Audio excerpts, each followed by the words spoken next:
안녕하세요, 쿡선맨입니다. 오늘은 요리 잘하는 법 8강 국물 맛내는 법에 대해서 알아볼게요. 여러분들이 흔히 접할 수 있었던 재료들, 바로 저 재료들로 국물을 낼 겁니다.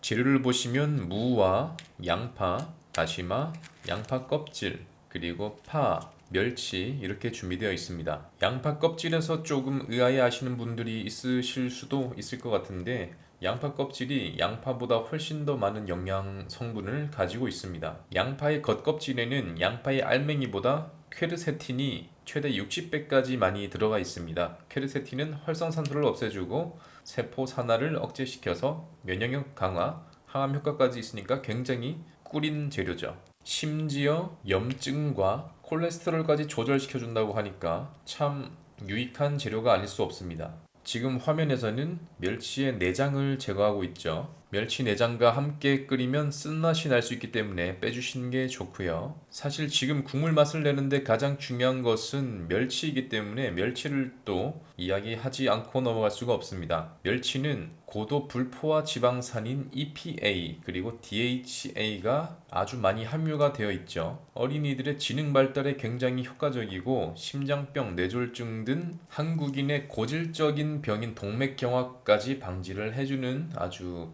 귀한 재료입니다.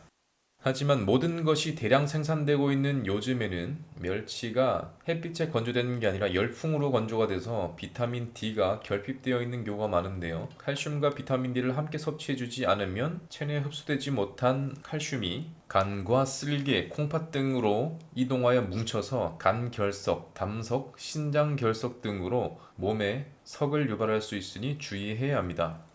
그리고 우리가 밑반찬으로 마른 멸치를 볶거나 튀겨서 먹기도 하는데요. 머리를 꼭 떼고 먹어야 하는 이유 중에 하나가 멸치의 눈알이 마르면서 저희 몸 안에 있는 담석과 같은 성분으로 변하기 때문에 눈알을 꼭 떼고 먹어야 몸에 요로결석이라든지 석이 쌓이지 않게 관리할 수가 있습니다. 지금 영상에서는 멸치 눈알이 얼마나 단단한지 알려드리기 위해서 손톱으로 한번 부숴보려고 하고 있는데 역시 부서지지가 않죠. 그래서 가위를 가지고 꾹꾹 눌리는데도 역시 잘 부서지지가 않습니다. 결국 반으로 가르는데 성공을 했는데요. 굉장히 딱딱합니다. 가위로도 잘 안 잘라질 정도라면은 그 경도가 얼마 정도 되는지는 아마 감이 오실 것 같은데요.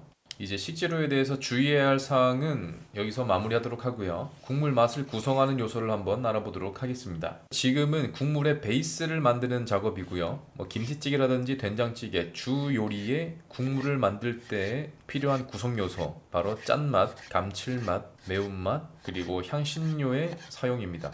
흔히 요리학교에서 가르치는 혀가 느낄 수 있는 네 가지 맛이라고 해서 보편적으로 많이 알려져 있는 것이 단맛, 신맛, 쓴맛, 짠맛 이렇게 네 가지입니다.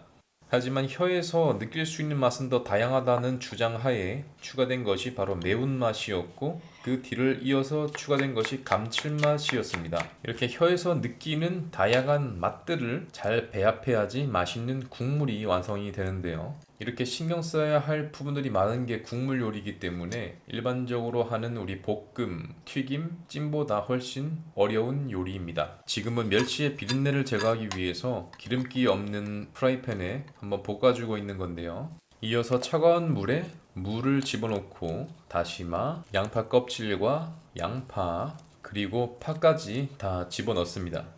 여기서 무는 초록색 부분은 단맛, 그리고 흰색 부분은 매운맛을 함유하고 있는데요. 매운맛 같은 경우 저희가 혀 말고 식도로 넘겼을 때 시원한 맛을 내주는 효과가 있습니다.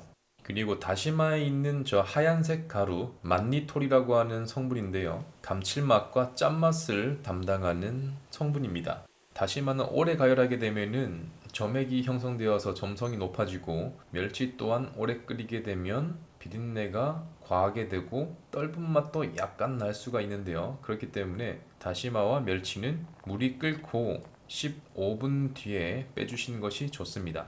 양파 껍질을 함께 넣어서 끓여주다 보면 국물도 노르스름하게 황금색으로 변하는 것을 느끼실 수가 있고요. 껍질을 많이 넣을수록 황금색에 더 가까워집니다. 그리고 양파 또한 은은한 단맛으로 국물 내는데 굉장히 효과적인 재료입니다.